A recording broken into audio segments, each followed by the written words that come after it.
And we know that all things work for good for those who love God, who are called according to his purpose. It all started with one question. Do you have any dreams?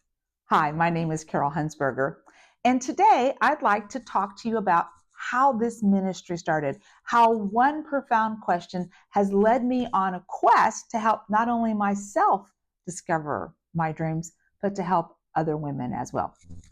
Let's get started. This entire journey began in 2010. I felt completely overwhelmed. I had just lost my father. I had inherited my mother who had Alzheimer's. I had college-age children who were navigating personal crises, and I was trying to do everything for everyone else. I was working full-time. I was a full-time mother, and I was working with rental property. I was trying to be everything to everyone. My life felt hijacked, and God was standing on the side just watching me go in the wrong direction.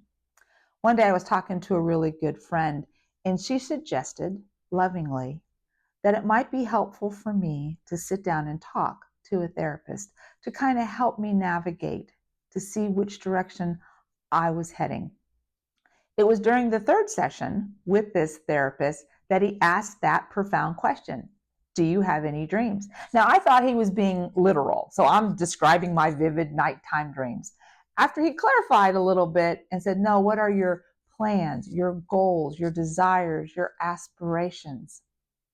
I realized I had none, no dreams. As we talked about it, he suggested a really good book written by Matthew Kelly called The Dream Manager. And I'll be honest, at first I was a little bit skeptical. How could a book help me change the direction of my life? So before reading it, I really thought about my life. And I pondered about how could me, this goal, 5-year planner, overachiever, super motivated person, what happened? When did I stop dreaming? When did I allow other people's dreams to supersede my own? Several weeks later, my husband and I were watching International House Hunters, and they were doing a home search from St. Croix. At the end of the episode, I looked at my husband and I said, have you ever just wanted to sell everything that you own and move to a tropical island? And he said, every single day. I decided that I needed to take a new direction. And I asked if we could go on vacation with the whole family to St. Croix. For some reason, I felt I was being pulled this beautiful tropical island.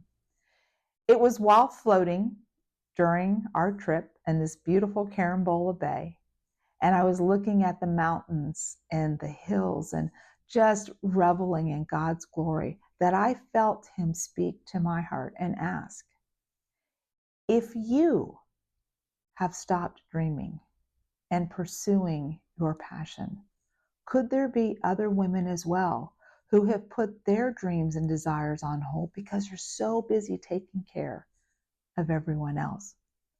I have been preparing you for this role your entire life.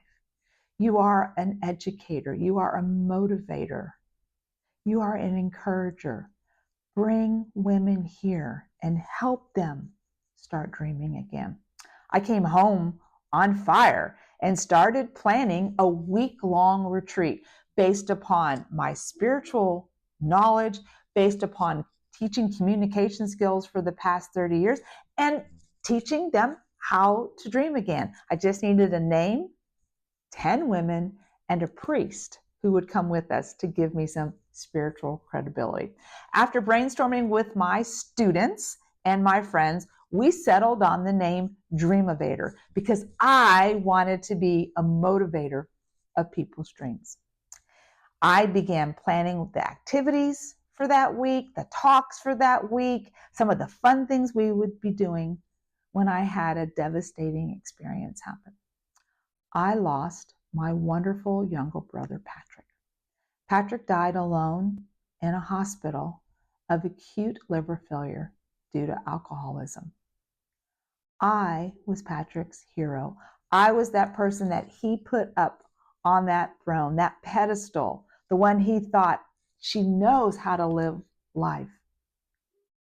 And I allowed him to die. I was nowhere to be found. Now, I knew that Patrick was sick, and I had begged him to get help. And intellectually, I know there's nothing that I could have done, but I was heartbroken that I allowed him to die by himself. And I'll be honest and tell you, I went to a very dark place. Who was I to be helping women rediscover their dreams when I couldn't even help my family members?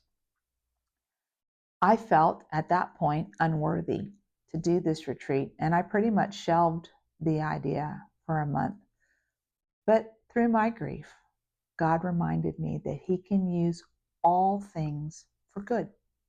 Patrick had left me a small inheritance, and I decided to use that money to fund the retreat. No, I could not change Patrick's circumstances, but I could use his legacy to change others. So the planning came back. It was during this planning that the priest, Father Joseph Strickland, came up with an idea of how we could all learn from one another during the retreat. And he suggested that each woman that comes on the retreat, that she adopt a character from the Bible and that she tell a story in the first person of what her life was like and how she was trying to go after her desires, her goals, and her dreams. During the retreat, we would go to different locations around the island, and the women retreatants would deliver their Bible character and tell their story. So for instance, the woman at the well, I found an old well in St. Croix, and we had church courtyards and beautiful gardens and seaside discussions. This was probably the highlight of the retreat for me, because what I discovered was the dreams of the women in the Bible 2,000 years ago were very similar to the same dreams of the women of today. We had a beautiful time in St. Croix, 7 days filled with Mass, spiritual enlightenment, fun, one-on-one conversations, and I truly felt that this was where I was supposed to be. And this is the ministry that God was calling me to. During one of the discussions towards the end of the retreat, my dear friend Beth said to me, I was really afraid for you, and I was frightened that this was just a train wreck waiting to happen.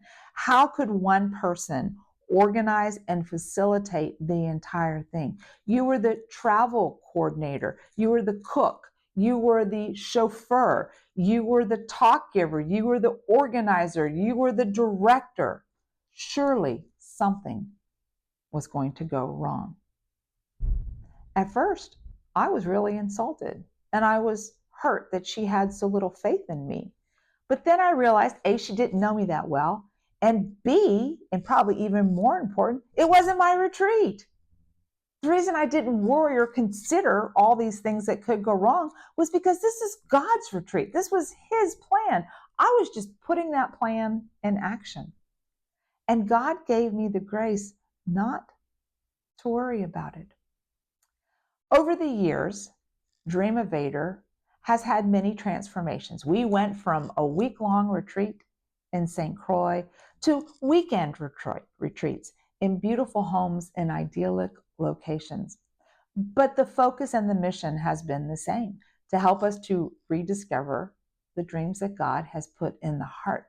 But not only have we learned about our dreams, what I have begun to understand, it's the achievement of dreams. It's the identification of purpose that lights our path. And that is what God is wanting us to do. He just gives us the desires as tools to get closer to him. In 2022, my husband and I moved from Texas back to my hometown of Fort Pierce. And I really felt that the path of Dream Evader had come to an end. But it was during a dinner that we hosted two of our local priests, and they were asking me about my ministry and what God was calling me to. And I explained to them about Dream Evader, and then the Holy Spirit took over. And the tears flowed and the joy came out. And at the end of my story, Father Bob looked at me and he said, your journey's not over. Women need this here in Fort Pierce. Women need a light for their path. And that's how Pathlights begin. With my colleagues, Beth Payton and Tammy Metzler, we continue this mission. We're continuing this journey to motivate women to discover what God has planned for them and how this discovery, this new path that they're on, is going to help bring others besides themselves closer to Christ. The best way you can bring someone else to Christ is by letting your light shine. And when you let your light shine, it illuminates the paths for others. So thank you for joining me on this journey. And I hope my light, it becomes a beacon of hope for your path. And that my light in lighting your path will help light others' paths so that they will become closer to Christ, to follow his mission for our lives. In the next episode, we will undertake co-creating with Christ. And we're going to take a step back because we need to begin to understand the tools that God has given us for the journey, the backpack that we're going to carry for his mission. My name is Carol Hunsberger. This is Pathlights Studio. Thank you for joining me. And may God always light your path so that you can follow his call. Thank you.